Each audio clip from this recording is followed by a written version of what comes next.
Nursing wasn't just my career, it was my whole darn life.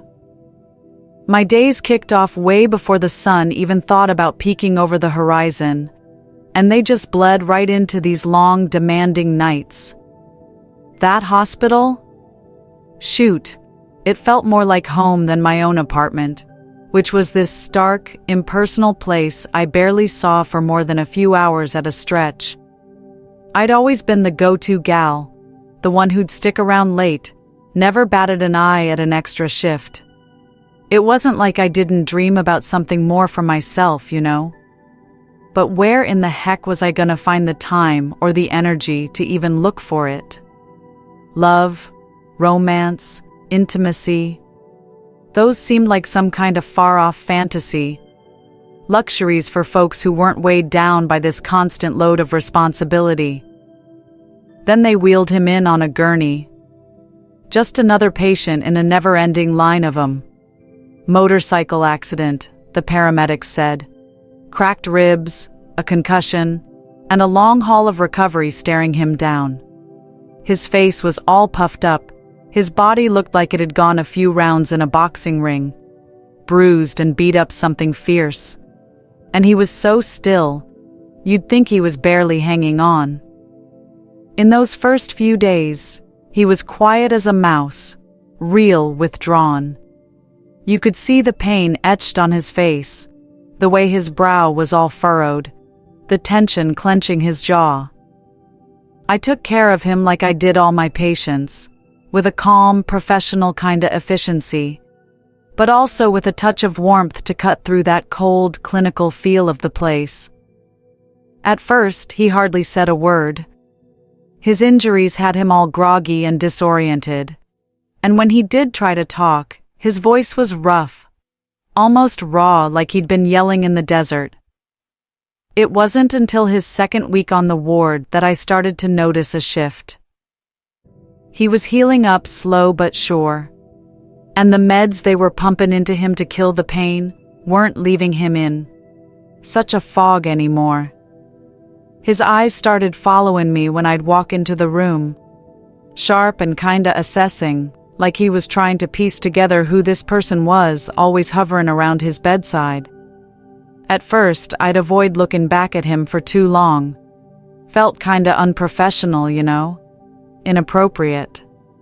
But there was something about him, this presence he had, that made the whole space feel different. Heavier somehow. He was handsome in this rugged, weathered way, something I didn't fully clock until the swelling in his face went down. But it wasn't just looks. It was this quiet strength in the way he carried himself, even stuck in that hospital bed, his body screaming surrender. I tried not to linger in his room any longer than I had to, but I'd find myself slowing down sometimes, just to make sure he was comfortable, or to plump up his pillow one more time. He'd meet my gaze with this faint little smile, just a hint of it, but it'd make my heart do a little flutter kick in my chest. Even though I couldn't rightly explain why, I kept telling myself it was just gratitude in his eyes, nothing more. Then came this night. The hospital was eerie quiet, like something out of a movie. My shift was almost over, but I felt this pull, this draw back to his room one last time. The hallway lights were humming softly overhead as I pushed open the door, and there he was, propped up in bed, the glow from the bedside lamp casting shadows across his face. He looked better, stronger.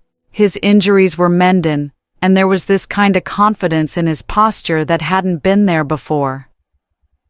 I crossed the room real slow, my footsteps barely making a sound on the linoleum floor. He was wide awake, his eyes following my every move, but he didn't say nothing. There was just something in the way he was watching me that made my pulse pick up speed. When I reached the edge of his bed, I hesitated. "Just wanted to check on you," I said softly, my voice barely a whisper. His lips curved into that faint smile again. "You always do." There wasn't no accusation in his voice, just this real warm tone. But those words, they did something to me. Something shifted inside. I realized right then and there just how much time I'd been spending by his side. Not just 'cause it was my job, but 'cause I wanted to be there. When his hand reached out and took mine, I didn't pull away.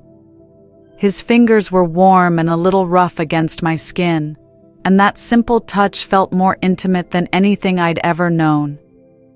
I should have backed off, should have let go, but instead, I stayed put. He gave my hand a gentle tug, leading me closer until I was perched right there on the edge of the bed. The sterile sheets crinkled underneath me, and that faint smell of antiseptic hung in the air. But none of that mattered. All I could feel was the weight of his gaze on me, the warmth of his hand still holding mine.